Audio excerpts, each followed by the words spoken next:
ये 2023 का question paper है, जिसका पहला क्वेश्चन है ये हम वो वाले PYQ देख रहे हैं बस जो हमारे से रिलेटेड है, यानी कि चैप्टर 2 से रिलेटेड है अभी के लिए।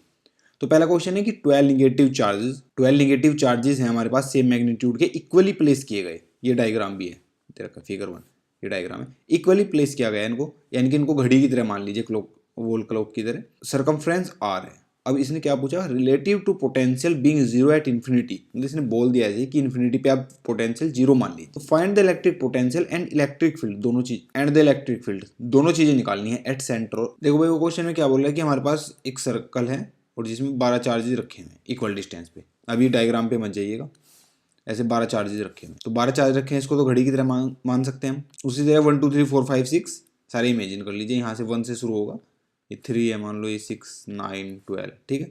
हमें दो चीज़ें निकालनी है, electric potential and electric field. पहले इलेक्ट्रिक पोटेंशियल देख लेते हैं। ये एक डायग्राम है, इसके सेंटर में इलेक्ट्रिक पोटेंशियल निकालना है जिसमें टोटल चार्जेस 12 है, ठीक है, और 12 निगेटिव चार्जेस हैं। मैग्नीट्यूड किसी का बताया नहीं है, लेट से Q, सारे चार्जेस क्या है Q है। तो टोटल चार्ज कितने हैं, टोटल चार्ज है हमारे पास 12 इंडिविजुअल, और 12 निगेटिव चार्ज हैं, टोटल चार्ज 12 सारे निगेटिव है। अब देखिए जो सेंटर में पोटेंशियल है वो तो सबका सम होगा, V टोटल जो है वो सब होगा। ये वेक्टर क्वांटिटी तो है नहीं कि हम डायरेक्शन लेनी पड़ेगी, V1 + V2 ऐसे सम होगा कहाँ तक, V12 तक। अब आप एक बात बताइए, जनरल टर्म लिखते हैं जो हम पोटेंशियल के लिए हमने सीखा था, वो क्या था, V = 1/4πε0, चार्ज आता था यहाँ पे Q और डिवाइड में आता था R, यानी कि distance from the point where we have to find the potential. हमें यहाँ फाइंड करना है। सपोज अगर ये पहले वाले की वजह से फाइंड कर रहे हैं तो ये डिस्टेंस कितनी होगी, R बता रखा है। अगर इससे फाइंड करें तब कितनी होगी, ये तब भी R ही होगी। सबके मामले में सेम है, यानी कि V1 V2 और V12 तक सब सेम होंगे।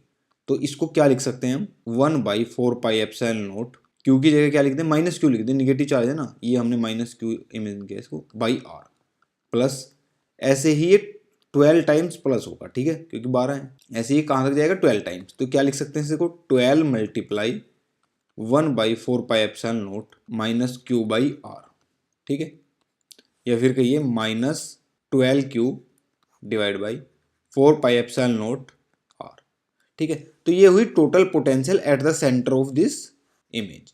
अब बात करते हैं इलेक्ट्रिक फील्ड की, इसको यहाँ पे छोटा समझा लेते हैं, ये ज़्यादा नहीं है।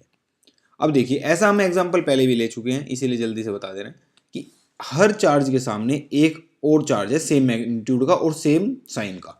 अगर ये निगेटिव है तो ये भी निगेटिव है, उससे दोनों सेम का क्या हो रहा है, जैसे ये निगेटिव अपने से दूर ये डायरेक्शन है, इस वाले निगेटिव की ये वाली होगी। तो सेम साइन और सेम मैग्नीट्यूड की वजह से क्या है, हर चार्ज के लिए एक इक्वल एंड अपोजिट एक और चार्ज है जो उसका इफेक्ट कैंसिल कर रहा है। तो ओवरऑल इफेक्ट यहाँ पे क्या होगा, 0। तो इलेक्ट्रिक फील्ड सेंटर में क्या होगा, 0। ये था फर्स्ट पार्ट। अभी सेकंड पार्ट क्या पूछ रहा है ये देख लेते हैं। If the charge are unequally placed कर दिए हैं, पहले की तरह इक्वल नहीं है, टोटल 12 ही हैं, आर्क 120 डिग्री में रखे हुए हैं, रेडियस R है, ये फिगर नंबर 2 दे रखी है। Find the electric potential at centre. अब देखिए जो हमने इलेक्ट्रिक पोटेंशियल इसके लिए निकाला, क्या उसमें हमें एंगल की जरूरत पड़ी थी, नहीं, बस हमने चार्ज लिया और उसको डिस्टेंस दिया। भाई ये फॉर्मूला था ना, 1/4πε0 -Q/R, और R था रेडियस यानी कि जितना डिस्टेंस था, और मल्टीप्लाई कर दिया था टोटल चार्जेस से, मल्टीप्लाई बाई 12। अब इस केस में क्या होगा, इस केस में 12 चार्जेस ही हैं, ये क्वांटिटी तो फिक्स है, Q भी फिक्स है, सेम चार्जेस को ही ऐसे रखा है।